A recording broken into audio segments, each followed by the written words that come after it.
Hello everyone, welcome to the channel current affairs by Ravi. और आज के इस वीडियो में हम डिस्कस करेंगे एक बहुत ही इंपॉर्टेंट टॉपिक जिसका नाम है विज्ञान और प्रौद्योगिकी यानी कि साइंस एंड टेक्नोलॉजी को आज के इस वीडियो में हम डिस्कस करने वाले हैं। ये पूरी वीडियो आपके सभी एग्जाम के पॉइंट ऑफ व्यू से काफ़ी इंपॉर्टेंट होगी क्योंकि जितने भी आपके करंट अफेयर के क्वेश्चन बनते हैं साइंस एंड टेक्नोलॉजी से, उन सभी को मैंने आज की इस वीडियो में कवर किया है।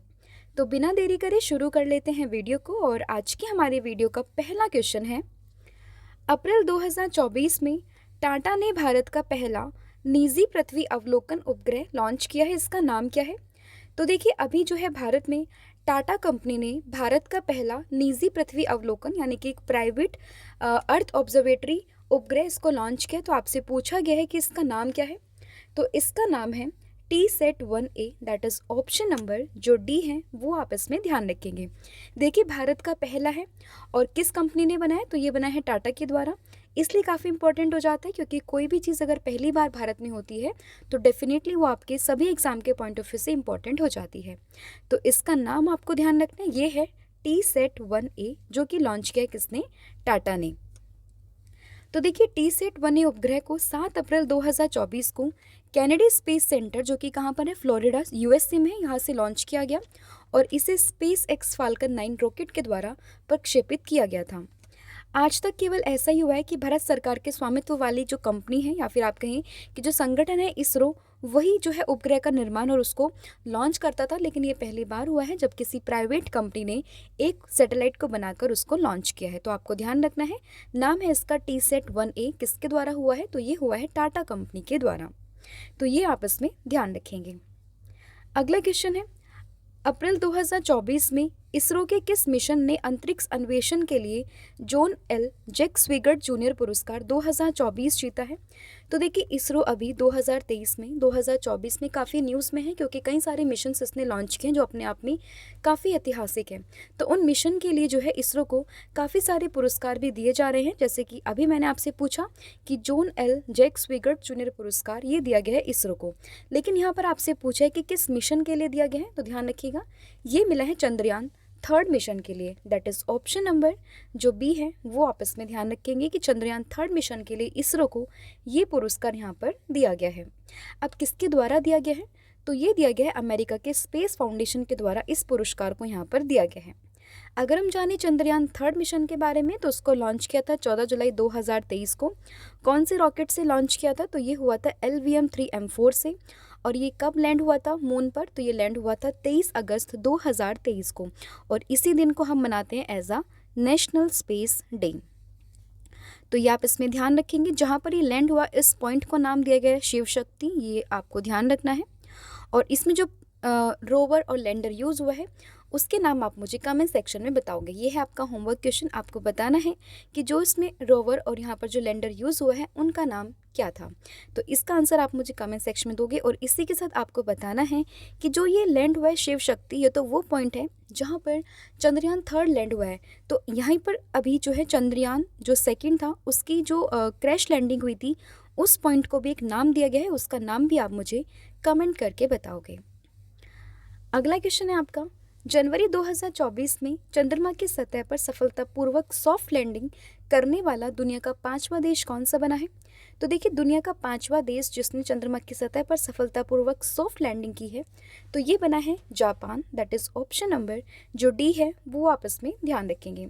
देखिए, अभी जो है भारत ये चंद्रमा पर लैंड करने वाला दुनिया का 4था देश बना था, लेकिन अब उसके बाद 5वें नंबर पर आ गया है किसका नाम? तो ये आया है जापान का नाम। तो जापान का एक मिशन था स्लिम नाम से, उसी के तहत जो है जापान 5वां देश बना है, ये आप इसमें ध्यान रखेंगे।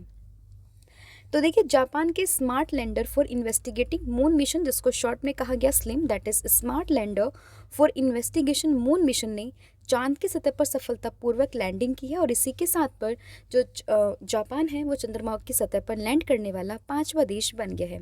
इससे पहले जो देश थे वो है USA, सोवियत संघ, चाइना और भारत। भारत में भी आपने सुना होगा चंद्रयान 3 के बारे में। तो ये 4था देश बना था और साउथ पोल पर जाने वाला दुनिया का पहला देश बना था और अब 5वां देश ये बन गया है जापान।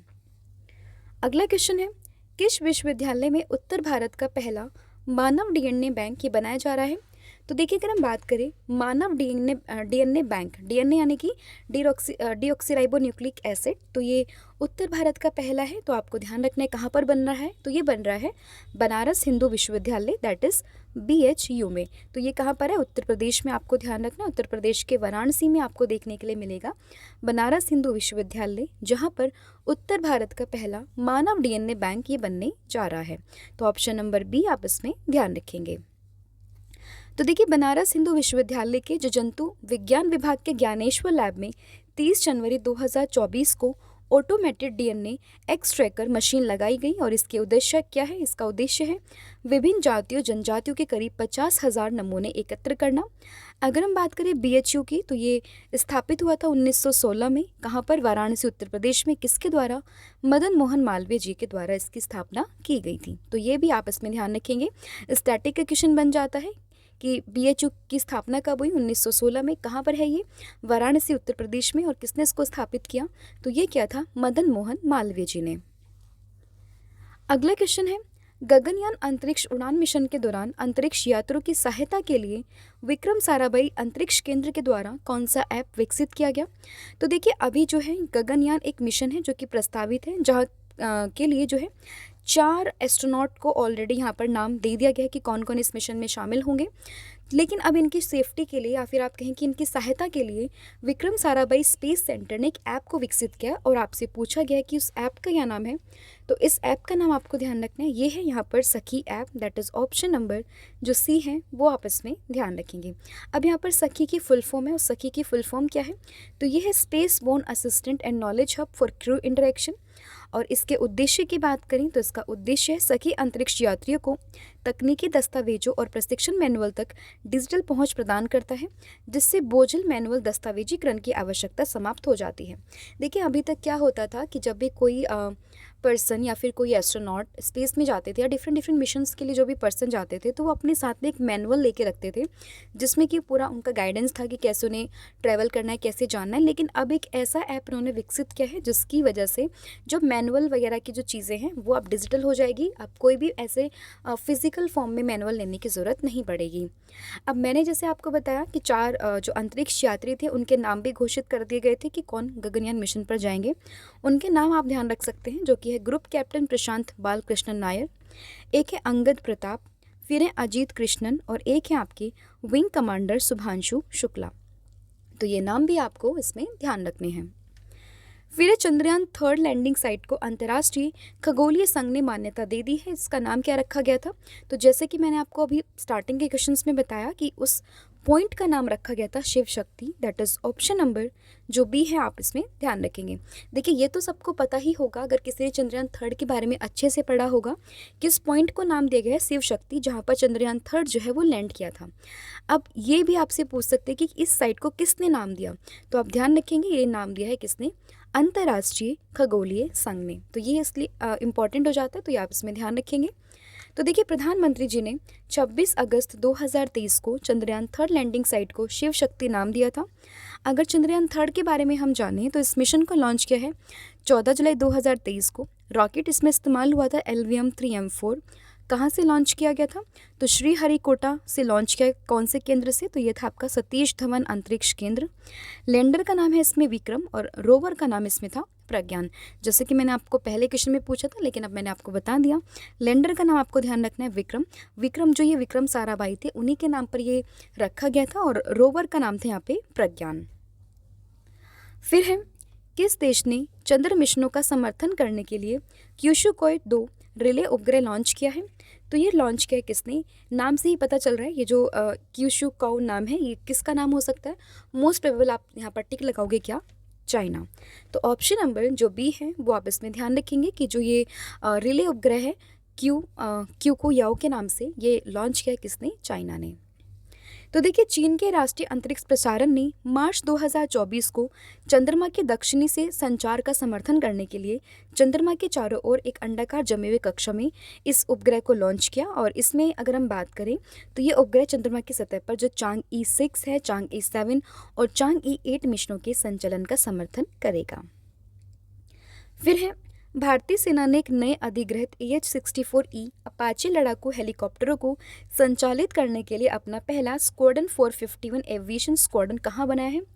तो ये बना है इन्होंने कहाँ पर? तो ये बना है जोधपुर, जो कि कहाँ पर है? राजस्थान में। तो ऑप्शन नंबर सी आप इसमें ध्यान रखेंगे। तो देखिए, स्क्वाड्रन का जो गठन है वो भारतीय सेना विमानन के महानिदेशक लेफ्टिनेंट जनरल अजय सूरी और बोइंग के जो अधिकारी हैं उनकी उपस्थिति में किया गया। और यहाँ पर आपको ध्यान रखना है कि जो अभी वर्तमान में भारतीय वायुसेना है वो 22 अपाचे AH-64 लड़ाकू हेलीकॉप्टर का संचालन कर रही है। तो आपको ध्यान रखना है कि ये पहला जो स्क्वाड्रन बना है कहाँ पर बना है? तो ये बना है राजस्थान के जोधपुर में।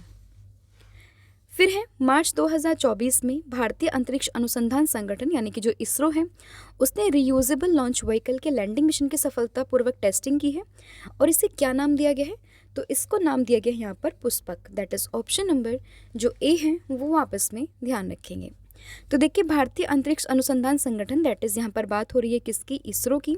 तो इसरो ने कर्नाटक के चलकेरे में एरोनॉटिक टेस्ट रेंज से पुष्पक नामक अपने रीयूजेबल लॉन्च व्हीकल के लैंडिंग मिशन की सफलतापूर्वक टेस्टिंग की है। और ये जो रीयूजेबल लॉन्च व्हीकल है ये इसका तीसरा लैंडिंग मिशन था। तो ये भी आप इसमें ध्यान रखेंगे। नाम इसको दिया गया है पुष्पक। फिर है मार्च 2024 में किस अंतरिक्ष कंपनी ने इसरो के प्रदोरण परीक्षण स्थल पर कलाम 250 का सफल परीक्षण किया है? तो ये आपको ध्यान रखना है। आपसे ये भी पूछ सकते हैं कि कलाम 250 अभी न्यूज़ में था, ये क्या है? तो आपको ध्यान रखना है कि ये इसरो के द्वारा एक परीक्षण स्थल पर इसको लॉन्च किया गया। तो ये किस अंतरिक्ष कंपनी के द्वारा लॉन्च किया गया? तो ये किया गया स्काईरूट एरोस्पेस के द्वारा। तो ऑप्शन नंबर सी आप इसमें ध्यान रखेंगे। तो देखिए, स्काईरूट एरोस्पेस की बात करें तो एक प्राइवेट कंपनी है जिसने मार्च 2024 में इसरो के सतीश धवन अंतरिक्ष केंद्र में कलाम 250 का सफल परीक्षण किया है। और स्काईरूट एरोस्पेस द्वारा विकसित यह प्रक्षेपण यान को वायुमंडल से बाहरी अंतरिक्ष में ले जाएगा, जो इसके आरोहण में महत्वपूर्ण भूमिका निभाएगा। तो ये भी आप इसमें ध्यान रखेंगे। फिर एक किस स्पेस कंपनी ने प्रदूषणकारी तेल और गैस साइटों की निगरानी के लिए मीथेन सेट को लॉन्च किया है? तो मीथेन सेट को अगर हम बात करें तो उसको किसने लॉन्च किया है? तो इसको लॉन्च किया अमेरिका की स्पेस कंपनी जिसका नाम है स्पेस एक्स ने। तो ऑप्शन नंबर जो डी है वो आप इसमें ध्यान रखेंगे। तो आपसे डायरेक्टली पूछ सकते हैं कि मीथेन सेट अभी न्यूज़ में देखा गया वो क्या था? तो आपको ध्यान रखना है स्पेस एक्स के द्वारा एक प्रदूषणकारी तेल और गैस साइटों की निगरानी करने के लिए इस मिशन को लॉन्च किया गया। आप कह सकते हैं इस उपग्रह को लॉन्च किया गया जिसका नाम है क्या? Methane set. मीथेन सेट के बारे में अगर हम बात करें तो ये प्रतिदिन 15 बार पृथ्वी की परिक्रमा करता है और ये वैश्विक स्तर पर 300 लक्ष्यों की निगरानी करता है। पृथ्वी से 360 मील ऊपर स्थित यह मीथेन रिसाव का सटीक पता यहाँ पर लगाता है। फिर मार्च 2024 में केंद्रीय मंत्रिमंडल ने भारत में 5 वर्षों तक AI इनोवेशन इकोसिस्टम को बढ़ावा देने के लिए किस मिशन को मंजूरी दी है? तो यहाँ पर जिस मिशन को मंजूरी दी है इसका नाम है India AI mission. That is option number जो बी है वो आप इसमें ध्यान रखेंगे। देखिए, यहाँ पर एक बात मैं आपको बताना चाहती हूँ कि AI पर मैंने सेपरेट एक अलग से वीडियो बनाया है जिसमें पूरा AI का करंट अफेयर यहाँ पर हमने डिस्कस किया। तो आप उसको भी जाकर वीडियो को चेक कर सकते हैं, जहाँ पर टोटली मैंने करंट अफेयर पढ़ा है आपका AI से संबंधित। तो अभी आपको ध्यान रखना है लगातार 5 वर्षों तक AI इनोवेशन इकोसिस्टम को बढ़ावा देने के लिए केंद्रीय मंत्रिमंडल ने जिस मिशन को मंजूरी दी है इसका नाम है इंडिया AI मिशन। फिर मार्च 2024 में लॉन्च किया गया एग्रे और अक्षय का संबंध ये किससे है? तो ये एक तरीके से आप जान सकते हैं कि ये पनडुब्बी रोधी युद्धपोत हैं। तो ऑप्शन नंबर जो ए है वो आप इसमें ध्यान रखेंगे। तो देखिए, रक्षा मंत्रालय ने भारतीय नौसेना के पनडुब्बी रोधी अभियानों को बढ़ावा देने के लिए 2 जहाज जिसके नाम है अग्रे और अक्षय को लॉन्च किया है। इन जहाज़ों को garden rich ship builders and engineers limited के द्वारा निर्मित किया गया है। तो आपको ध्यान रखना, अगर आपसे कोई पूछे कि अग्रे और अक्षय अभी न्यूज़ में देखे गए ये क्या थे, तो आपको ध्यान रखना है कि ये पनडुब्बी रोधी युद्धपोत थे। अगला क्वेश्चन है, मार्च 2024 में शोधकर्ताओं ने केरल के तट पर गहरे समुद्र में एक आइसोपोड की एक नई प्रजाति की खोज की है। इसका नाम ये किस संगठन के नाम पर रखा गया? तो इसका जो नाम है वो रखा गया है इसरो के नाम पर। दैट इज़ ऑप्शन नंबर जो बी है वो आप इसमें ध्यान रखेंगे। इमेज में आप देख सकते हैं ये है आइसोपोड की नई प्रजाति जिसका नाम अभी रखा गया है इसरो के नाम पर। अब इस आइसोपोड की नई प्रजाति का नाम क्या रखा गया है? तो इसका नाम ये रखा गया है ब्रुश्तहुआ इसरो। तो यहाँ देख सकते हैं आप, इसरो यहाँ पर नाम आया है। अगर हम बात करें इस प्रजाति की, तो ये प्रजाति जो है वो एक छोटा क्रिस्टियन है जो कि मछली खाता है। मतलब इसका जो मेजरली फूड है ये फिशेस को खाता है और इसका नाम रखा गया है इसरो के नाम पर। फिर है भारतीय नौसेना ने अपना पहला स्वतंत्र मुख्यालय नौसेना भवन ये कहाँ पर स्थापित किया है?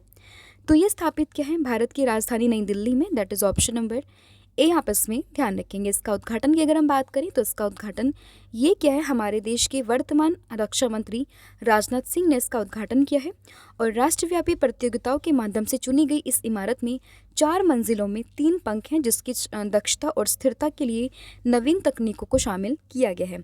तो ये आपको ध्यान रखना है, दिल्ली में नौसेना का पहला स्वतंत्र मुख्यालय है। फिर है अप्रैल 2024 में प्रतिष्ठित कोडाईकनाल सौर वेधशाला ने अपनी 125वीं वर्षगांठ मनाई है। तो आपसे पूछा गया कि ये जो सौर वेधशाला है ये कहाँ पर स्थित है? तो ये स्थित है तमिलनाडु में। आपको ध्यान रखना, आपसे डायरेक्टली पूछ सकते हैं कि कोडाईकनाल सौर वेधशाला ये कहाँ पर है। तो आपको ध्यान रखना ये है कहाँ पर, तमिलनाडु में। फिर किस देश में निर्मित फाइटर जेट तेजस के उन्नत संस्करण मार्क 1A के पहले विमान का सफल परीक्षण किया गया? तो ये किया गया है भारत में। दैट इज़ ऑप्शन नंबर जो ए है वो आपस में ध्यान रखेंगे। तो देखिए, भारत में निर्मित फाइटर जेट तेजस के उन्नत संस्करण जिसका नाम है मार्क 1A के पहले विमान की परीक्षण उड़ान सफल रही है। इस सीरीज़ के पहले विमान LA5033 ने 28 मार्च 2024 को बेंगलुरु में हिंदुस्तान एरोनॉटिक्स लिमिटेड सेंटर में 18 मिनट की उड़ान यहाँ पर भरी है। तो आपसे पूछ सकते हैं मार्क 1A अभी न्यूज़ में देखा गया क्या था? तो आपको ध्यान रखना है कि जो फाइटर जेट तेजस है उसका एक उन्नत संस्करण है जिसका नाम है मार्क 1A और इसका सफल परीक्षण अभी हाल ही में किया किस देश ने? तो ये किया है भारत ने। फिर है मार्च 2024 में किस फार्मास्यूटिकल कंपनी ने सिकल सेल के उपचार के लिए पहली स्वदेशी हाइड्रोक्यूसिलिया ओरल सस्पेंशन को लॉन्च किया है? तो ये लॉन्च किया एकम्स ड्रग ने। दैट इज़ ऑप्शन नंबर जो बी है, आप इसमें ध्यान रखेंगे। फिर है भारत पूरे देश में एक समान समय सुनिश्चित करने के लिए कौन सी घड़ी का उपयोग करेगा? तो पूरे देश में एक ही समान समय को सुनिश्चित करने के लिए भारत जिस घड़ी का उपयोग कर रहा है वो है आपकी एटॉमिक क्लॉक, दैट इज़ परमाणु घड़ी। तो ऑप्शन नंबर ए आपस में ध्यान रखेंगे। अब इस क्लॉक का उद्देश्य क्या है, यानी कि इसका पर्पस, इसका ऑब्जेक्टिव, इसका एम क्या है? तो इसका एम ये सुनिश्चित करना कि जो स्मार्टफोन हैं या जो आपकी डिजिटल वॉचेस आजकल जो चल रही हैं, लैपटॉप हैं, इन सभी उपकरणों में जो समय हो वास्तविक समय वो IST यानी कि जो इंडियन स्टैंडर्ड टाइम है उसके आधार पर हो। क्योंकि अभी जो वर्तमान में आपने सॉफ्टवेयर ऑपरेटिंग मॉड्यूल्स देखे होंगे जैसे कि विंडोज़ हो गया, एंड्रॉयड्स हो गए या फिर कोई भी US आधारित कुछ भी चीज़ें होंगी, उनमें मोस्टली जो टाइम रहता है वो रहता है US के हिसाब से। मतलब जो US का टाइम प्रोटोकॉल है उसके हिसाब से वो निर्भर करता है। लेकिन अभी परमाणु जो घड़ी लग रही है यानी कि जो एटॉमिक क्लॉक लग रही है उसका उद्देश्य ये होगा कि जो भी समय यहाँ पर होगा वो टोटली बेस होगा किस पे, IST पे, दैट इज़ भारतीय मानक समय पर। अभी तो सिर्फ 4 ऐसे देश हैं जो खुद का उनके पास परमाणु घड़ियाँ हैं, जैसे कि USA हो गया, UK हो गया, जापान हो गया, दक्षिण कोरिया होगा और अब इसमें शामिल होने जा रहा है कौन? भारत। फिर है मार्च 2024 में किस देश ने अपने पहले लेज़र हथियार जिसका नाम है ड्रैगन फायर का परीक्षण किया है? तो ये ड्रैगन फायर का परीक्षण ये किया है UK, that is United kingdom ने। तो ऑप्शन नंबर सी आपस में ध्यान रखेंगे। तो देखिए, ब्रिटेन के रक्षा मंत्रालय ने 11 मार्च को अपने पहले लेज़र हथियार का सफल परीक्षण यहाँ पर किया जिसका नाम यहाँ पर रखा गया है ड्रैगन फायर। तो ब्रिटिश रक्षा मंत्रालय की ओर से बताया गया कि कम कीमत वाला ये हथियार आने वाले समय में मिसाइल की जगह ले सकता है और इस लेज़र हथियार से ड्रोन को आसमान से ही आसानी से गिराया जा सकता है। फिर है भारत के पहले सेफ्टिक टैंक सफाई रोबोट का क्या नाम है? तो भारत के पहले सेफ्टिक टैंक सफाई रोबोट की बात करें तो इसका नाम है होमोसेप एटम, दैट इज़ ऑप्शन नंबर जो बी है वो आपस में ध्यान रखेंगे। इसको किसने विकसित किया है? तो इसको विकसित किया है IIT मद्रास के द्वारा। तो देखिए, IIT मद्रास ने भारत के पहले सेफ्टिक टैंक सफाई रोबोट जिसका नाम है होमोसेप एटम ये दिया है। इसका उद्देश्य है देश भर में मैला ढोने की प्रथा को खत्म करना और स्वच्छता अभियान को बढ़ावा देना। फिर है प्रोफेसर अजय कुमार सूद ने स्टेम्स में भारतीय महिलाओं और लड़कियों का प्रतिनिधित्व करने के लिए किस पोर्टल का अनावरण किया है? तो यहाँ पर इस पोर्टल का अनावरण किया गया है, इसका नाम है Swati portal, that is option number A आपस में ध्यान रखेंगे। तो देखिए यहाँ पर जो स्टेम आया है इसकी भी फुल फॉर्म होती है, इसकी फुल फॉर्म होती है science, technology, engineering, mathematics and medicine. और स्वाति पोर्टल की बात करें, इसकी फुल फॉर्म है science for women a technology and innovation, यानी कि महिलाओं के लिए विज्ञान, एक प्रौद्योगिकी और नवाचार। तो देखिए 11 फरवरी 2024 को विज्ञान में महिला और लड़कियों की अंतर्राष्ट्रीय दिवस के अवसर पर भारतीय राष्ट्रीय विज्ञान अकादमी, यानी कि जिसको हम शॉर्ट में इंसा के नाम से जानते हैं, इसने नई दिल्ली में स्वाति पोर्टल का शुभारंभ यहाँ पर किया है।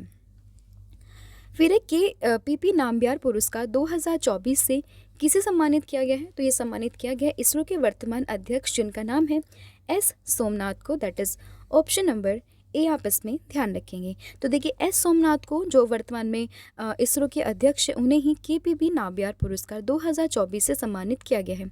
अब क्यों दिया गया है ये पुरस्कार? तो ये अंतरिक्ष प्रौद्योगिकी में उनके नेतृत्व और नवाचार के लिए ये पुरस्कार उन्हें दिया गया है। फिर किस देश ने अंटार्कटिका के वैज्ञानिक अध्ययन के लिए क्विनलिंग स्टेशन को लॉन्च किया है? तो क्विनलिंग स्टेशन की बात करें, इसको लॉन्च किया है अगेन चाइना ने, दैट इज ऑप्शन नंबर जो बी है वो आपस में ध्यान रखेंगे।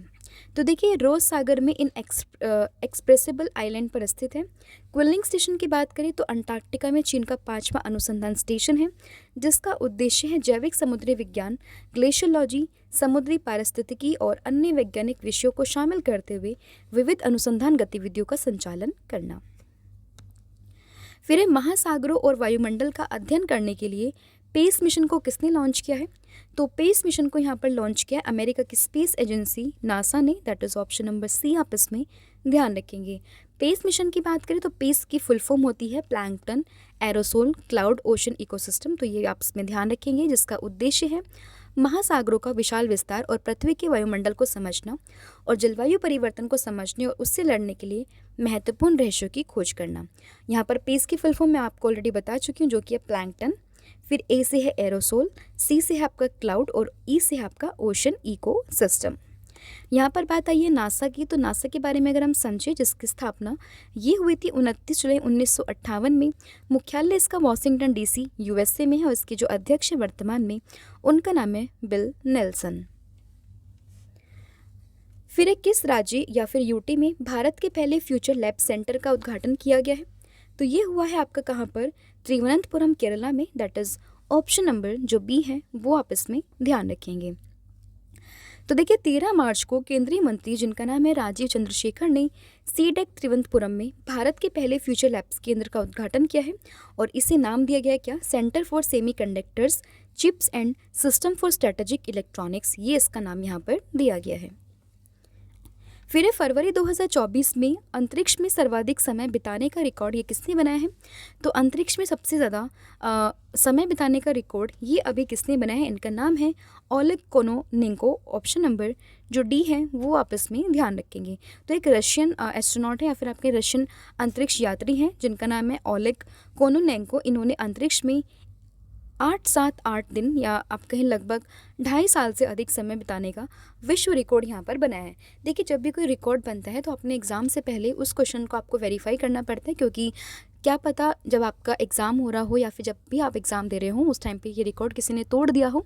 तो इसीलिए जो भी ऐसे क्वेश्चंस रहते हैं लाइक रैंकिंग के क्वेश्चन हो गए या फिर किसी कोई मतलब किसी ने कोई कीर्तिमान स्थापित किया है, तो आप उसको एक बार वेरीफाई कीजिएगा गूगल पे कि कहीं ये रिकॉर्ड किसी ने तोड़ ना दिया हो। तो आप ध्यान रखेंगे। अभी वर्तमान में अगर हम बात करें तो वर्तमान में तो अलग ही है, लेकिन जब आप एग्ज़ाम दें तो उससे पहले आपको इसको वेरीफाई करना पड़ेगा, ठीक है।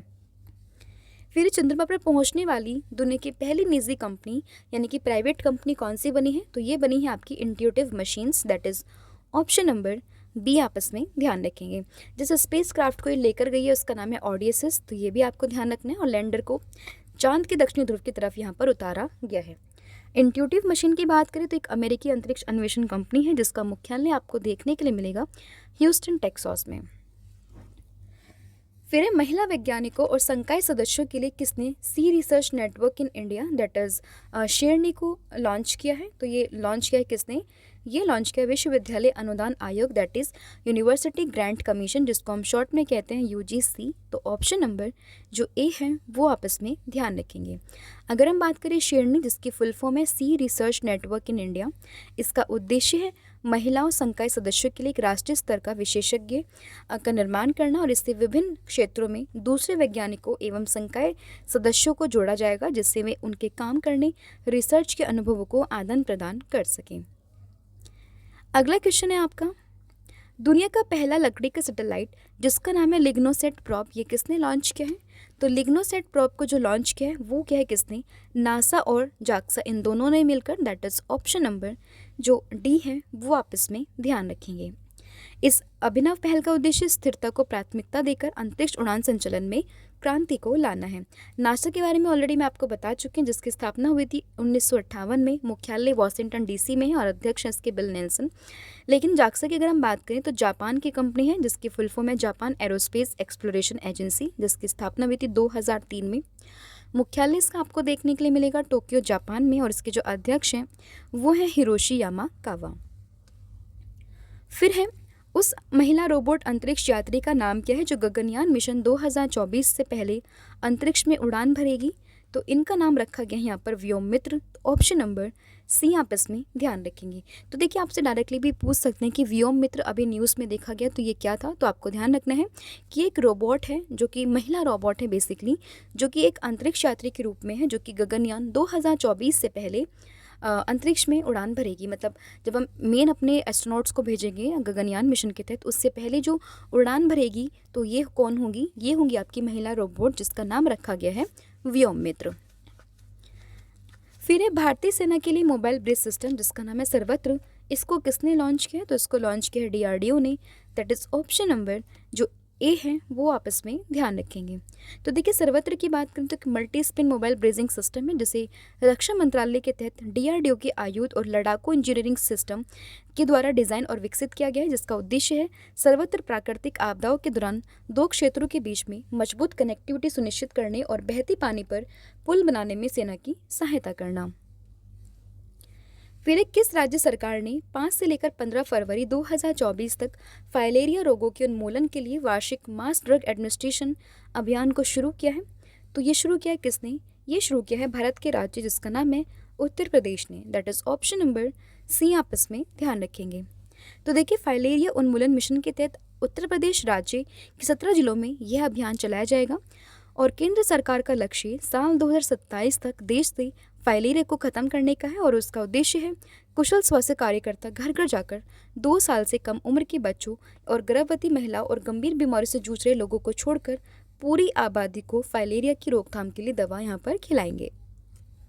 फिर है मार्च 2024 में गरुड़ एरोस्पेस ने सीमा गश्ती निगरानी ड्रोन लॉन्च किया, इसका नाम क्या रखा गया है? तो इसका नाम रखा गया है यहाँ पर त्रिशूल, that is option number D. इसका उपयोग क्या होगा? तो देखिए सीमा गश्ती निगरानी ड्रोन त्रिशूल का उपयोग लोगों की आवाजाही, प्राकृतिक आपदाओं की निगरानी, यातायात का आकलन करने के लिए किया जा सकता है। अगर हम बात करें गरुड़ एरोस्पेस की, तो एक ड्रोन स्टार्टअप कंपनी है जिसकी स्थापना हुई थी 2015 में, और इसका मुख्यालय आपको देखने के लिए मिलेगा चेन्नई, तमिलनाडु में। फिर है मार्च 2024 में इंटरनेशनल एस्ट्रोनॉमिकल यूनियन यानी कि AIAU ने एक भारतीय वैज्ञानिक के नाम पर एक क्षुद्र ग्रह का नाम रखा है, इसका नाम क्या है? तो इनका नाम आपको ध्यान रखना, ये है आपका Jayant Murthy, that is option number A आपस में ध्यान रखेंगे। जयंती मूर्ति रहे आप जयंत मूर्ति, आपको ध्यान रखना है, ऑप्शन नंबर ए इसका सही आंसर होगा। तो देखिए इंटरनेशनल एस्ट्रोनॉमिकल यूनियन ने भारतीय वैज्ञानिक प्रोफेसर जयंत मूर्ति, जो कि बेंगलुरु से बिलोंग करते हैं, इनके नाम पर एक क्षुद्र ग्रह यानी कि एक एस्ट्रॉयड का नाम यहाँ पर रखा है, और क्षुद्र ग्रह का नाम यहाँ पर क्या रखा गया? ये है 215884 जयंती मूर्ति यहाँ पर रखा गया है। अगर हम बात करें अंतर्राष्ट्रीय खगोलीय संघ की, तो इसका मुख्यालय आपको देखने के लिए मिलेगा पेरिस, फ्रांस में, और इसकी स्थापना ये हुई थी 28 जुलाई 1919 में। फिर है भारतीय स्पेस एजेंसी इसरो किस लॉन्च व्हीकल से इनसैट 3DS उपग्रह को लॉन्च करेगा?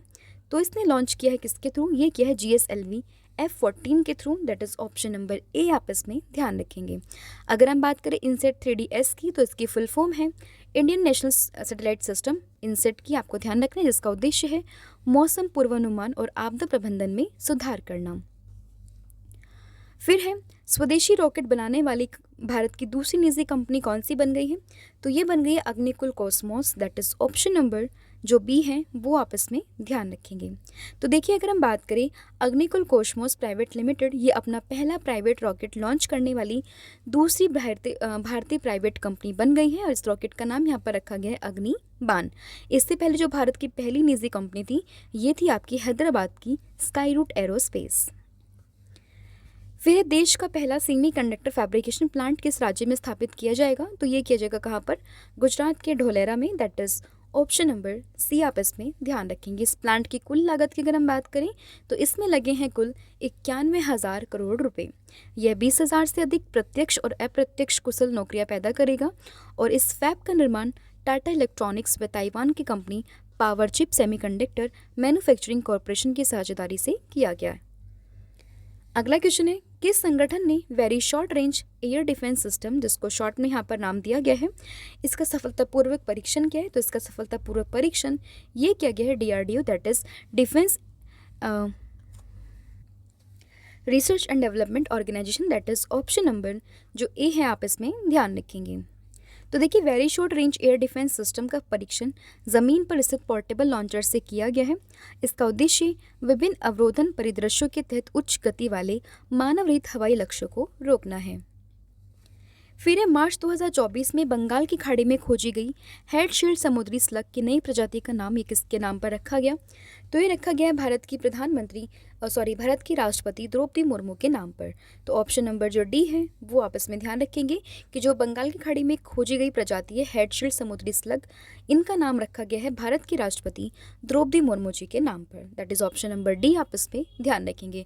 अब ये नाम क्या रखा गया है? तो ये नाम है मेलिनोक्लेमिस द्रौपदी और ये प्रजाति जो है वो दुनिया में कहीं नहीं पाई जाती है। यह प्रजाति एक छोटी अकशेरुकीय प्राणी है और उसकी अधिकतम लंबाई आपको देखने के लिए मिलेगी 7 मिलीमीटर, 7 मिमी, ठीक है। फिर किसने मछुआरों के लिए दूसरी पीढ़ी का आपदा चेतावनी प्रक्षेप्य जिसका नाम है डैट SG ये विकसित किया है? तो इसको विकसित किया है किसने? ये किया है इसरो ने, दैट इज ऑप्शन नंबर जो ए है आपस में ध्यान रखेंगे। डैट SG की बात करें तो इसकी फुल फॉर्म है डिस्ट्रेस अलर्ट ट्रांसमीटर और इसका उद्देश्य है समुद्र में मछुआरों के लिए मछली पकड़ने की नौकाओं से आपातकालीन संदेश को भेजना। फिर स्पेस एक्स के X3 मिशन से अंतर्राष्ट्रीय अंतरिक्ष स्टेशन जाने वाले पहले तुर्की अंतरिक्ष यात्री कौन बने हैं? तो इनका नाम आपसे पूछा गया, ये बने हैं Alper Gezeravci, that is option number A आपस में ध्यान रखेंगे। फिर किस स्पेस एजेंसी ने अंतरिक्ष अन्वेषण प्रयासों में वैश्विक सहयोग को बढ़ावा देने के लिए मिशन X3 को जनवरी 2024 में लॉन्च किया है? तो ये किया है किसने? स्पेस एक्स ने, that is option number B आपस में ध्यान रखेंगे। तो देखिए, मिशन X3 की बात करें तो ये स्पेस एक्स की फाल्कन 9 रॉकेट के द्वारा अमेरिका के कैनेडी से लॉन्च किया गया और X3 मिशन में पहले तुर्की अंतरिक्ष यात्री को शामिल किया गया जिसका नाम मैंने अभी इससे पहले क्वेश्चन में आपसे बताया है और इस मिशन के द्वारा क्रू ड्रैगन कैप्सूल फ्रीडम को अंतरिक्ष में बने अनुसंधान केंद्र तक ले जाया जाएगा। फिर इंडियन इम्यूनोलॉजिकल्स ने देश की पहली स्वदेशी हेपेटाइटिस ए वैक्सीन लॉन्च की है, इसका नाम है क्या? इसका नाम है हैवीश्योर, that is option number A. तो देखिए, हैवीश्योर एक 2 खुराक वाला टीका है जिसकी पहली खुराक 12 महीने से ऊपर की उम्र में दी जाती है और जबकि दूसरी खुराक की बात करें तो ये पहली खुराक की कम से कम 6 महीने के बाद दी जाएगी। फिर है फाल्कन 9 रॉकेट से लॉन्च होने वाला भारत का पहला उपग्रह कौन सा बना है? तो ये बना है GSAT-20, that is option number D. तो देखिए, इसरो की वाणिज्यिक शाखा न्यू स्पेस इंडिया लिमिटेड ने अगली पीढ़ी के भारी संचार उपग्रह जिसका नाम है GSAT-20 या फिर GSAT-N2 को लॉन्च करने के लिए स्पेस एक्स फाल्कन 9 रॉकेट का इस्तेमाल किया है और इसका उद्देश्य हाई स्पीड ब्रॉडबैंड कनेक्टिविटी प्रदान करना, साथ ही डिजिटल वीडियो ट्रांसमिशन और ऑडियो ट्रांसमिशन यहाँ पर प्रदान करना। फिर किस स्पेस एजेंसी ने फाल्कन हैवी रॉकेट से मिशन USSF-52 के तहत अमेरिकी सैन्य अंतरिक्ष यान X-37B को लॉन्च किया है? तो ये लॉन्च किया स्पेस एक्स ने, दैट इज ऑप्शन नंबर ए। और इस स्पेस क्राफ्ट की अगर हम बात करें तो ये फ्लोरिडा में स्थित नासा के कैनेडी स्पेस सेंटर से लॉन्च किया गया। USSF की बात करें तो इसकी फुल फॉर्म होते हैं यूनाइटेड स्टेट्स स्पेस फोर्स और X-37 का महत्व क्या होगा? तो इसका महत्व होगा मिशन तकनीकी नवाचार और राष्ट्रीय रक्षा दोनों क्षेत्रों में अंतरिक्ष के बढ़ते रणनीतिक महत्व के विश्लेषण के रूप में कार्य करना। अगला क्वेश्चन है, पृथ्वी की परत मेंटल की जांच करने के लिए किस देश ने ड्रिलिंग जहाज जिसका नाम है मेंगजियांग को लॉन्च किया है? तो इसको लॉन्च किया किसने? ये किया है चाइना ने, that is option number A. आपस में ध्यान रखेंगे। इसका लक्ष्य क्या होगा? तो इसका लक्ष्य है पृथ्वी की परत में प्रवेश करना और मेंटल के रहस्य को समझना, जो इस अज्ञात क्षेत्र में मानवता के उद्घाटन का प्रयास को चिन्हित करता है। चीन भूवैज्ञानिक सर्वेक्षण के द्वारा 150 अनुसंधान संस्थानों और कंपनियों के सहयोग से विकसित इस जहाज को चीनी भाषा में किस नाम से जाना जाएगा? तो ये नाम दिया गया है इसको ड्रीम। ठीक है। फिर है किस स्पेस एजेंसी ने गॉड ऑफ कैशियोस शुद्ध ग्रह का अध्ययन करने के लिए एक मिशन को शुरू किया है? तो ये किसने किया? तो ये किया है किसने? नासा ने, that is option number D. आपस में ध्यान रखेंगे। गॉड ऑफ कियोस की बात करें तो इसका अर्थ होता है अराजकता के देवता, और एक शुद्ध ग्रह जो कि वर्ष 2029 में पृथ्वी करीब से होकर गुजरेगा। अगला क्वेश्चन है, जनवरी 2024 को भारत का पहला एक्सरे पोलरीमीटर उपग्रह किसके द्वारा लॉन्च किया गया है? तो ये लॉन्च किया किसके द्वारा? ये किया गया इसरो के द्वारा, that is option number A. आपस में ध्यान रखेंगे। देखिए है तो ये भारत का पहला, लेकिन अगर हम बात करें दुनिया का तो ये दुनिया का दूसरा एक्सरे पोलरीमीटर सैटेलाइट है, तो ये भी आपस में ध्यान रखेंगे। तो देखिए इसका उद्देश्य क्या है? इसका उद्देश्य है एक्सरे स्रोतों के ध्रुवीकरण की जांच करना और ब्लैक होल के रहस्यों का पता लगाना। साथ ही अगर हम बात करें एक्सपोसेट, इसकी फुल फॉर्म मैं आपको बता चुकी क्वेश्चन में ही, जो कि है आपका एक्सरे पोलरीमीटर सैटेलाइट। आपको एक्सपोसेट के बारे में पूछ सकते हैं। और इससे पहले जो अगर हम बात करें दुनिया का पहला कौन सा था, तो ये नासा के द्वारा था IXPE, that is imaging x-ray polarimetry explorer. ठीक है।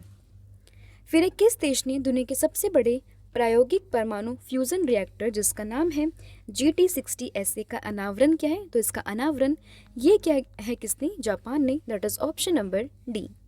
तो देखिए इसे यूरोपियन यूनियन और जापान ने मिलकर बनाया है। GT60SA नामक यह जो विशाल मशीन है ये टोक्यो के उत्तर में नाकामिक हैंगर में स्थापित की गई है। और GT60SA की बात करें तो एक 6 मंजिला ऊंचा टोकामक 200 मिलियन यानी 20 करोड़ डिग्री सेल्सियस तक गर्म किए गए प्लाज्मा को रखने और नियंत्रित करने के लिए डिज़ाइन किया गया है। तो ये भी आपस में ध्यान रखेंगे।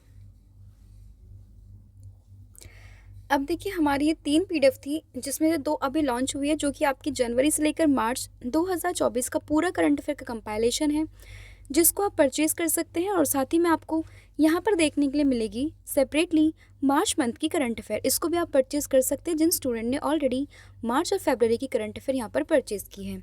और साथ ही में यहाँ पर आपको देखने के लिए मिलेगा पॉलिटी की पूरी PDF, जिसमें हमने 5000 प्लस क्वेश्चन यहाँ पर आपके लिए रखे हैं। इन सभी की लिंक आपको डिस्क्रिप्शन में मिल जाएगी। अदरवाइज़ आप हमारे जो वेबसाइट है जिसका नाम है www.ravibooks.pdf.com, यहाँ पर जाकर आप इसको चेक कर सकते हैं। वापस से आते हैं अपने टॉपिक पर और डिस्कस करते हैं हमारा नेक्स्ट क्वेश्चन, जो कि है दुनिया के पहले पोर्टेबल अस्पताल आरोग्य मैत्री एंड क्यूब का अनावरण ये कहाँ पर किया गया है? तो ये हुआ है हरियाणा के गुरुग्राम में, that is option number A. आपस में ध्यान रखेंगे। तो देखिए इसे प्रोजेक्ट भीष्म यानी कि Bharat health initiative for सहयोगिता and मैत्री के तहत स्वदेशी रूप से डिज़ाइन किया गया है। और ये एक ऐसा आपदा अस्पताल है जिसमें ऑपरेशन थिएटर से लेकर एक्सरे और रक्त नमूने की जांच के लिए प्रयोगशाला और वेंटिलेटर तक शामिल है। इस आरोग्य मैत्री का नाम दिया गया है और इस बॉक्स को आरोग्य मैत्री क्यूब नाम दिया गया है। अगला क्वेश्चन है, किस देश ने सिकल सेल और थैलेसीमिया के इलाज के लिए दुनिया के पहले जीन थेरेपी उपचार जिसका नाम है कैसकेवी को मंजूरी दी है? तो ये दी है ब्रिटेन ने, that is option number D. आपस में ध्यान रखेंगे। तो देखिए कैसकेवी को वर्टेक्स फार्मास्यूटिकल यूरोप लिमिटेड और क्रिस्पर थेरेप्यूटिक्स द्वारा बनाया गया है। और इस थेरेपी में रोगों की स्वयं की रक्त स्टेम कोशिकाओं का उपयोग किया जाता है, जिन्हें क्रिस्पर Cas9 का उपयोग करके सटीक रूप से संपादित किया जाता है। तो आपको ध्यान रखना है कैसकेवी नाम की जो पहली जीन थेरेपी है सिकल सेल और थैलेसीमिया के लिए, इसको विकसित किया है किसने? ये क्या है, मतलब इसको मंजूरी दी है किसने? तो ये मंजूरी दी है ब्रिटेन ने।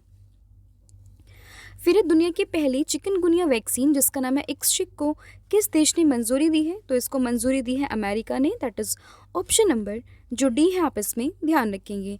तो देखिए दुनिया की पहली चिकनगुनिया वैक्सीन जिसका नाम है इक्सचिक को फ्रांस द्वारा विकसित किया गया, लेकिन इसको जो मंजूरी दी है वो दी है किसने? अमेरिका ने। फिर किस देश ने दुनिया का सबसे फास्ट इंटरनेट लॉन्च किया है? तो दुनिया का सबसे फास्ट इंटरनेट ये लॉन्च किया है किसने? चाइना ने, that is option number C. आपस में ध्यान रखेंगे। तो देखिए, अमेरिका को पीछे छोड़ते हुए चीन ने दुनिया का सबसे तेज इंटरनेट लॉन्च कर दिया है इस और इतना तेज काम करता है कि 1 सेकंड में अगर आप चाहो तो 150 HD फिल्मों को ट्रांसफ़र किया जा सकता है। इसकी जो इंटरनेट कनेक्शन की स्पीड है वो है 1.2 टेराबाइट प्रति सेकंड। फिर है कौन सा देश ट्राइडेंट नामक दुनिया के सबसे बड़े under water ghost particle detector का निर्माण कर रहा है? तो ये कर रहा है China, that is option number B, आप इसमें ध्यान रखेंगे। तो देखिए, चाइना की अगर हम बात करें तो एक घोस्ट पार्टिकल या फिर आपका न्यूट्रिनो नामक एक्सक्लूसिव पार्टिकल का पता लगाने के लिए पश्चिमी प्रशांत महासागर में ट्राइडेंट नामक दुनिया का सबसे बड़ा न्यूट्रिनो डिटेक्टिंग टेलीस्कोप का निर्माण कर रहा है। तो ये आपको इसमें ध्यान रखना है। फिर एक कौन सा भारतीय विश्वविद्यालय आपदा खुद का क्यूबसेट सैटेलाइट जिसका नाम है SSAMU सेट ये लॉन्च करेगा? तो AMU से आप समझ जाएगा कि ये कौन सा है। ये है आपका अलीगढ़ मुस्लिम यूनिवर्सिटी जो कि यूपी में है। तो ऑप्शन नंबर जो बी है वो आप इसमें ध्यान रखेंगे।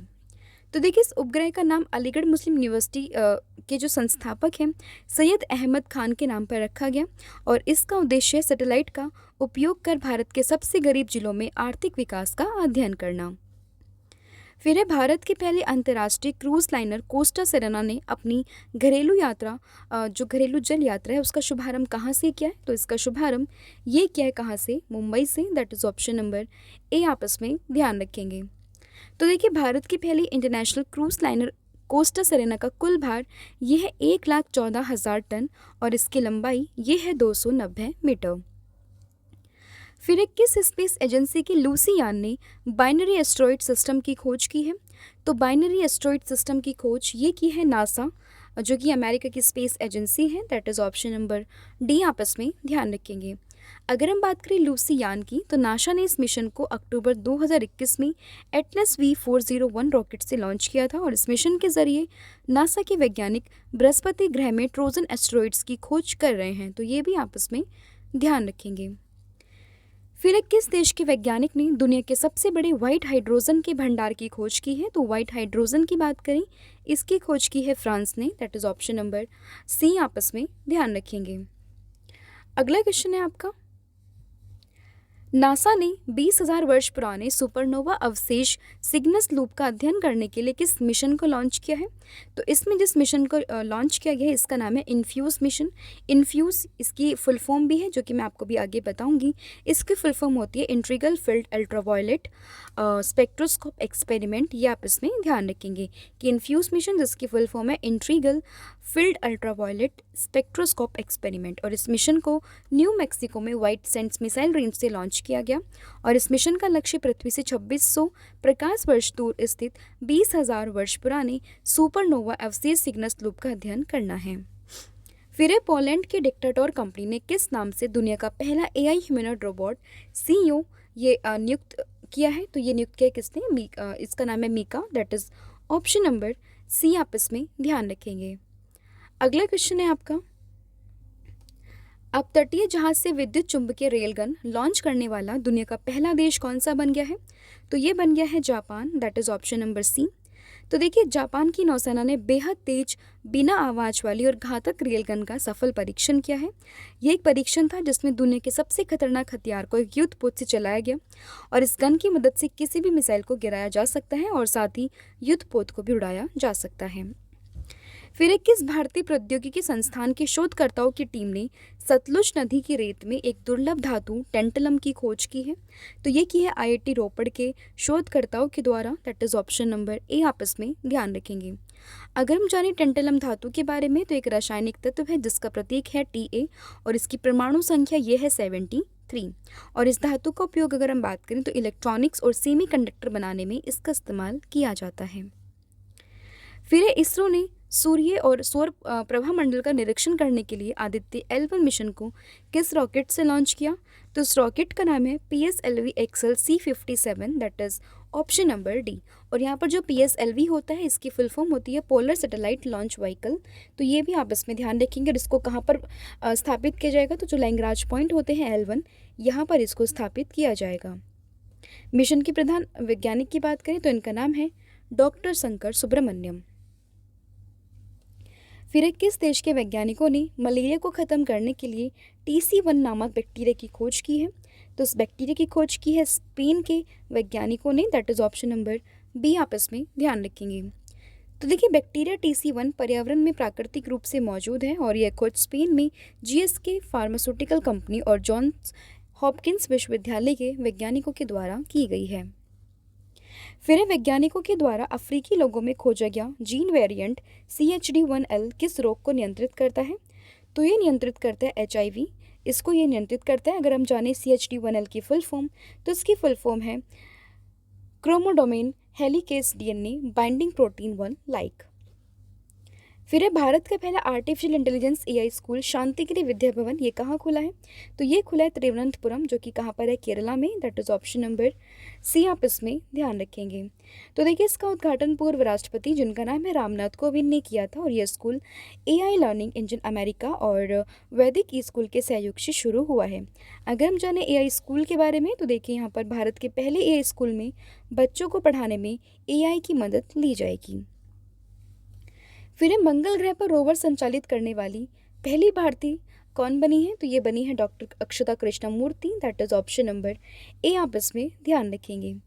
तो देखिए नासा के संचालक वर्तमान में परसीवरेंस रोवर के माध्यम से मंगल ग्रह पर प्राचीन जीवन के संकेत तलाश रहे हैं और चट्टान के नमूने एकत्र कर रहे हैं, और उसी टीम के प्रमुख सदस्यों में से एक हैं डॉक्टर अक्षता कृष्णमूर्ति, जो रोवर को संचालित करने वाली पहली भारतीय नागरिक हैं। फिर इसरो किस स्पेस एजेंसी के साथ मिलकर निसार पृथ्वी अवलोकन उपग्रह को लॉन्च करेगा? तो ये लॉन्च करेगा नासा के साथ मिलकर, that is option number A, आप इसमें ध्यान रखेंगे। यहाँ पर जो निसार है इसका खुद में इसकी जो फुल फॉर्म है वो भी कहाँ से बनी है? वो बनी है NASA ISRO systematic aperture radar, यानी कि NISAR। तो यहीं से फुल फॉर्म बनी है निसार की, तो ये भी आप ध्यान रखेंगे। कहाँ से लॉन्च किया जाएगा? तो ये लॉन्च होगा आंध्र प्रदेश के श्रीहरिकोटा की सतीश धवन अंतरिक्ष केंद्र से, जिसका वजन होगा लगभग 2800 किलोग्राम, और इसे पृथ्वी की लोअर अर्थ ऑर्बिट में स्थापित किया जाएगा और इसकी अवधि होगी यहाँ पर 3 साल की।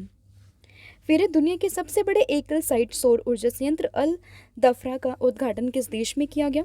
तो ये हुआ है UAE में, यानी कि संयुक्त अरब अमीरात में, that is option number D, आपस में ध्यान रखेंगे। तो देखिए अबू धाबी शहर में 35 किलोमीटर दूर स्थित यह संयंत्र लगभग 2 लाख घरों को बिजली देने के लिए पर्याप्त बिजली पैदा करेगा और इससे सालाना 2.4 मिलियन टन कार्बन उत्सर्जन विस्थापित होने की उम्मीद है। फिर किस देश के वैज्ञानिकों ने कैंसर कोशिकाओं को ख़त्म करने के लिए किल स्विच कोशिका की खोज की है?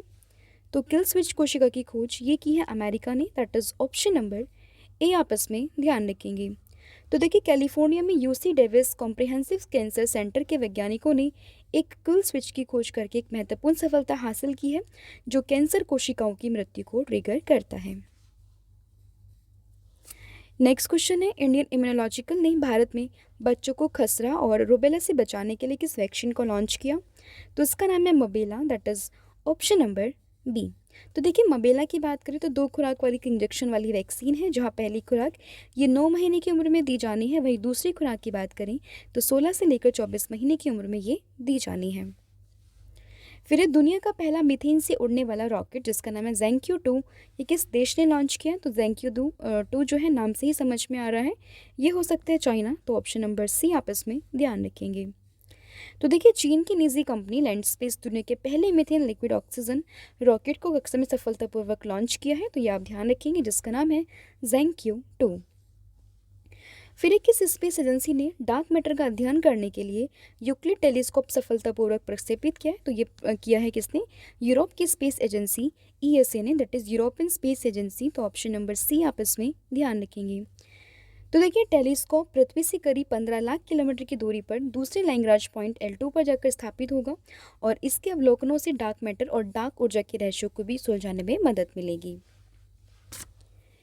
फिर इसरो के शुक्रयान 1 मिशन 2024 को किस वर्ष तक स्थगित किया जा सकता है? तो ये स्थगित किया जा सकता है 2031 तक, ऑप्शन नंबर डी।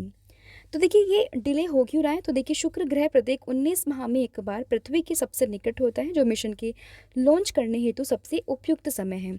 यही कारण है कि इसरो के पास वर्ष 2026-2028 में बैकअप लॉन्च करने का समय है। वहीं अगर हम बात करें 2024 में ये इस अवसर से चूक जाता है। और अमेरिकी और यूरोपीय दोनों अंतरिक्ष एजेंसियों ने वर्ष 2031 में क्रमशः वेरिटॉस और एनविजन नामक शुक्र मिशन की योजना बनाई है। तो ये कहा जा रहा है कि जो इसरो का शुक्रयान मिशन है ये भी शायद 2031 तक यहाँ पर पोस्टपोन हो सकता है। फिर आर्टेमिस समझौते पर हस्ताक्षर करने वाला भारत दुनिया का कौन सा देश बना है, तो ये बना है 27वां, that is option number D. तो देखिए 2020 में नासा ने अमेरिकी विदेश विभाग की मदद से 7 दूसरे देशों के साथ मिलकर आर्टेमिस समझौते की शुरुआत की थी। आर्टेमिस समझौता नागरिक अंतरिक्ष अन्वेषण में अंतर्राष्ट्रीय सहयोग के लिए दिशा निर्देश के रूप में कार्य करता है।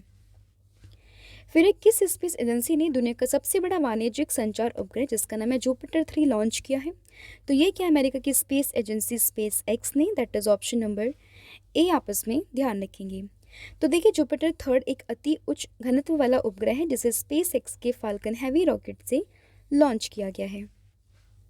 फिर एक किस देश ने मिनयुटमेंट 3 नामक अंतर महाद्वीपीय बैलिस्टिक मिसाइल का सफल परीक्षण किया है, तो ये क्या है अमेरिका ने, that is option number D आपस में ध्यान रखेंगे।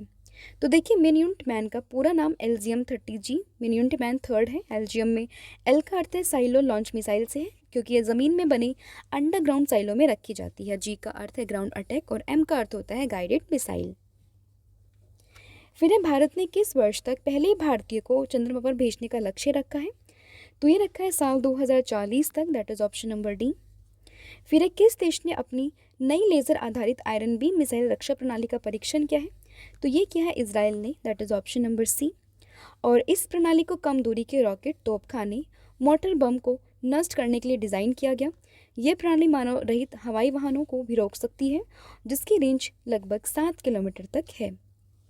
फिर किस स्पेस एजेंसी ने शुद्ध ग्रह का अध्ययन करने के लिए शाइकी मिशन को लॉन्च किया, तो शाइकी मिशन को लॉन्च किया अमेरिका की स्पेस एजेंसी नासा ने, that is option number D. और ये कहाँ से लॉन्च किया गया, तो ये स्पेस एक्स के फाल्कन हैवी रॉकेट से लॉन्च किया गया। और इस मिशन का उद्देश्य है पृथ्वी और अन्य चट्टानी ग्रहों का निर्माण ये कैसे हुआ इस चीज़ को समझना। फिर इसरो भारत का दूसरा अंतरिक्ष केंद्र कहाँ पर स्थापित किया जाएगा, तो ये स्थापित किया जाएगा तमिलनाडु के कुलसेकरपट्टिनम में, दैट इज ऑप्शन नंबर ए। देखिए इससे पहले ये दूसरा स्पेस पोर्ट बनेगा, लेकिन पहले स्पेस पोर्ट की बात करें तो अभी तक कौन सा है, जो आंध्र प्रदेश के हरिकोटा में है सतीश धवन अंतरिक्ष केंद्र, ये भारत का पहला और एकमात्र आपका स्पेस पोर्ट है। फिर किस स्पेस एजेंसी ने ओरिसिस रेक्स मिशन के जरिए शुद्ध ग्रह बेन्नू का नमूना 7 साल बाद पृथ्वी पर उतारा है, तो ये उतारा है अमेरिका की स्पेस एजेंसी नासा ने, that is option number D. OSIRIS REx की बात करें तो origin spectral interpretation resources identification security regolith explorer, ये इसकी फुल फॉर्म है। नासा का जो ये मिशन है ये शुद्ध ग्रह बेन्नू का सैंपल लेकर पृथ्वी पर उतर गया। इससे सॉफ्ट लैंडिंग अमेरिका के यूटा रेगिस्तान में की गई थी और इस मिशन को 7 साल पहले साल 2016 में लॉन्च किया गया था। फिर किस देश के वैज्ञानिकों ने पहली बार बादलों माइक्रोप्लास्टिक की खोज की है, तो ये खोज की है किसने, ये की है जापान ने, that is option number D आप इसमें ध्यान रखेंगे। अब यहाँ पर टर्म आया है माइक्रोप्लास्टिक। अगर हम जाने माइक्रोप्लास्टिक क्या होता है, तो माइक्रोप्लास्टिक 5 मिलीमीटर से छोटे प्लास्टिक के कण होते हैं। इनका आकार एक तिल के बीज के बराबर होता है। फिर मछुआरों को स्थानीय भाषा में मौसम और चक्रवात की चेतावनी प्रदान करने के लिए किस संस्थान ने नाप मित्र डिवाइस का सफलतापूर्वक परीक्षण किया, तो ये क्या है इसरो ने, दैट इज ऑप्शन नंबर जो बी है वो आपस में ध्यान रखेंगे। अगला क्वेश्चन है आपका, ब्रह्मांड में एक्सरे के प्रकाश का अध्ययन करने के लिए एक्सरिज्म अंतरिक्ष मिशन को किस स्पेस एजेंसी के द्वारा लॉन्च किया गया, तो ये क्या है जापान की स्पेस एजेंसी जाक्सा ने, that is option number C. XRISM की बात करें तो इसकी फुल फॉर्म है एक्सरे एस्ट्रोनॉमी रिकवरी मिशन और ये अमेरिकी अंतरिक्ष एजेंसी नासा और जापान की जाक्सा की एक संयुक्त पहल है और यह मिशन तनेगाशिमा अंतरिक्ष केंद्र में योसुनोबु लॉन्च कॉम्प्लेक्स में H2A रॉकेट के द्वारा भेजा गया था। फिर किस देश ने ओरोन नामक उन्नत खुफिया विभाग यानी कि स्पाई एयरक्राफ्ट ये विकसित किया है, तो ये विकसित किया इजराइल ने, that is option number A आपस में ध्यान रखेंगे। और अगर हम बात करें गल्फ स्ट्रीम G554 विमान है जो अत्याधुनिक सेंसर, कैमरे, कृत्रिम बुद्धिमत्ता और उन्नत कमांड कंट्रोल कम्युनिकेशन, कंप्यूटर व इंटेलिजेंस यानी कि C4I सिस्टम से लैस है। फिर है नासा और स्पेस एक्स ने किस रॉकेट की मदद से ड्रैगन अंतरिक्ष यान पर 4 अंतरिक्ष यात्रियों को अंतर्राष्ट्रीय अंतरिक्ष स्टेशन भेजा है? तो ये भेजा फाल्कन 9 की मदद से, दैट इज ऑप्शन नंबर जो सी है वो आपस में ध्यान रखेंगे। अगला क्वेश्चन है आपका, किस स्पेस एजेंसी का लूना 25 अंतरिक्ष यान चंद्रमा की सतह पर दुर्घटनाग्रस्त हो गया है? तो ये हुआ था कौन सा? रशिया का Roscosmos, that is option number D आप इसमें ध्यान रखेंगे। मतलब जो रशिया की स्पेस एजेंसी है रोस्कोमोस, इसके द्वारा ही भेजा गया लूना 25 जो कि चंद्रमा की सतह पर दुर्घटनाग्रस्त हो गया था। रॉकेट जिसमें इस्तेमाल हुआ था वो था सोयूज 2.1B। अगला क्वेश्चन है आपका, दुनिया का पहला 3D रॉकेट अग्निबाण ये किस निजी स्पेस एजेंसी के द्वारा लॉन्च किया गया? तो ये लॉन्च किया गया चेन्नई के अग्निकुल कॉस्मोकॉस के द्वारा, that is option number D. कहाँ से लॉन्च किया गया था? तो आंध्र प्रदेश के श्रीहरिकोटा में सतीश धवन अंतरिक्ष केंद्र से इसको लॉन्च किया गया था। फिर है बारूदी सुरंगों का पता लगाने के लिए निराक्षी नामक भारत का पहला अंडर वाटर माइन डिटेक्शन ये किसने लॉन्च किया? तो ये लॉन्च किया था GRSE कोलकाता में है, दैट इज जो garden rich ship builders and engineers limited है उसके द्वारा इसको लॉन्च किया गया, that is option number D आप इसमें ध्यान रखेंगे। तो आपको ध्यान रखना है कि एक स्वतंत्र अंडर वाटर वाहन है जो माइंस को पहचानने के लिए डिज़ाइन किया गया है। फिर है इसरो ने PSLV C56 रॉकेट से किस देश के पृथ्वी प्रक्षेपण उपग्रह DS-SAR और 6 अन्य उपग्रह को सफलतापूर्वक लॉन्च किया है? तो ये लॉन्च किया है Singapore, that is option number C. कहाँ से लॉन्च किया गया? सतीश धवन स्पेस सेंटर से ही लॉन्च किया गया है और इसे सिंगापुर के defence science and technology agency और ST इंजीनियरिंग के बीच साझेदारी के तहत विकसित किया गया है। फिर स्काई हॉक नामक भारत का पहला 5G सक्षम ड्रोन ये किस कंपनी से विकसित किया गया? तो ये विकसित किया IG ड्रोन के द्वारा, that is option number C. फिर है भारत की पहली हाइड्रोजन से चलने वाली ट्रेन कहाँ से शुरू करेगी? तो ये शुरू होगी आपकी हरियाणा के जींद से, that is option number C. तो देखिए भारत में पहली हाइड्रोजन इंजन से चलने वाली ट्रेन ये जींद सोनीपत मार्ग पर संचालित होने वाली है और हाइड्रोजन ट्रेन हाइड्रोजन और ऑक्सीजन को बिजली में परिवर्तित करने के लिए ईंधन कोशिकाओं का उपयोग करती है, तो ये भी आप इसमें ध्यान रखेंगे। इसके अलावा बृहस्पति ग्रह प्रणाली का अवलोकन करने के लिए किस स्पेस एजेंसी ने ज्यूस मिशन को लॉन्च किया? तो उसको लॉन्च किया यूरोप की स्पेस एजेंसी ESA ने, that is option number C. Juice की बात करें इसमें फुल फॉर्म है जुपिटर IC मून एक्सप्लोरर और इस अंतरिक्ष यान को एरियन 5 VA260 व्हीकल से लॉन्च किया गया है। फिर दुनिया की पहली सैंड बैटरी ये किस देश में स्थापित की गई है? तो ये स्थापित की गई है फिनलैंड में, that is option number A. Sand battery की बात करें तो सैंड बैटरी एक उच्च तापमान तापीय ऊर्जा भंडारण है जो अपने भंडारण माध्यम से रेत या रेत जैसी सामग्री का उपयोग करता है और रेत में ऊर्जा को ऊष्मा के रूप में संग्रहित करता है, तो ये भी आप इसमें ध्यान रखेंगे। तो ये था आपका आज का साइंस एंड टेक का पूरा टॉपिक जिसमें हमने 2023 और 24 के जितने भी इंपॉर्टेंट क्वेश्चन थे उन सभी को हमने यहाँ पर डिस्कस किया है। अब देखिए बीच में जितने क्वेश्चंस मैंने आपसे पूछे उन सभी के आंसर आप मुझे बताओगे। अब आता है टर्न टेस्ट का जिसमें मैं आपसे कुछ क्वेश्चंस पूछूंगी जिनका आंसर्स आप मुझे कमेंट सेक्शन में दोगे। तो आपके लिए आज का पहला क्वेश्चन है कि जो टाटा ने भारत का पहला, मैं लिख देती हूँ आपके लिए, कि जो भारत का पहला निजी पृथ्वी अवलोकन उपग्रह था इसका नाम क्या था, ये आपको मुझे बताना है। और आपको बताना है कि भारत में एकमात्र ऐसा और कौन सा अभी तक जो था एक कंपनी या फिर एक संगठन था जो कि उपग्रह को लॉन्च करता था, इसको आपको बताना है। और ये अभी भारत का पहला निजी पृथ्वी अवलोकन था जिसको टाटा ने लॉन्च किया, इसका नाम आप मुझे कमेंट सेक्शन में बताओगे। इसके अलावा आपको बताना है कि चंद्रमा की सतह पर सफलतापूर्वक सॉफ्ट लैंडिंग करने वाला दुनिया का 5वां देश कौन सा बना है, इसका आंसर आप मुझे कमेंट सेक्शन में दोगे। इसके अलावा PDF ऑलरेडी मैं आपको बता चुकी हूँ, लिंक डिस्क्रिप्शन में आपको मिलेगा जहाँ पर जाकर आप इनको सभी PDF को अवेल कर सकते हैं। और इसके अलावा डेली आपको करंट अफेयर की क्लासेस देखने के लिए मिलेगी बाय अदिति मैम, डेली सुबह क्लासेस होती हैं वहाँ पर, आप उसको भी ज़रूर चेक कीजिएगा। साथ ही में इसकी जो PDF रहती है करंट अफेयर की वो आपको देखने के लिए मिलेगी हमारे टेलीग्राम चैनल जिसका नाम है करंट अफेयर्स बाय रवि पर। यहाँ पर डेली आपको PDF देखने के लिए मिल जाएगी। और इसके अलावा एक मोबाइल एप्लीकेशन ऐप है जिसका नाम है रवि स्टडी IQ GK, जिसको आप प्ले स्टोर पर जाकर चेकआउट कर सकते हैं। यहाँ पर आपको डेली जो करंट अफेयर होता है उसका क्विजेस देखने के लिए मिल जाएगा। साथ ही में जो वेबसाइट है जिसके बारे में मैंने आपको बताया, जहाँ पर आपको हमारी सभी पीडीएफ अवेलेबल होंगी, जैसे कि पॉलिटी की पीडीएफ हो गई, या फिर आपका जनवरी से लेकर मार्च की कंपाइलेशन हो गई करंट अफेयर्स की, और साथ ही में आपको मंथली पीडीएफ, ये सभी वहाँ पर देखने के लिए मिल जाएगी। और जल्दी आपको अपडेट मिलेगा अप्रैल के लिए जो पीडीएफ रहेगी करंट अफेयर की उस सभी का, तो उन सभी को भी आप चेकआउट कर सकते हैं। तो आज के लिए इतना ही है। Thank you so much, have a good day and wish you all the very best for your exams.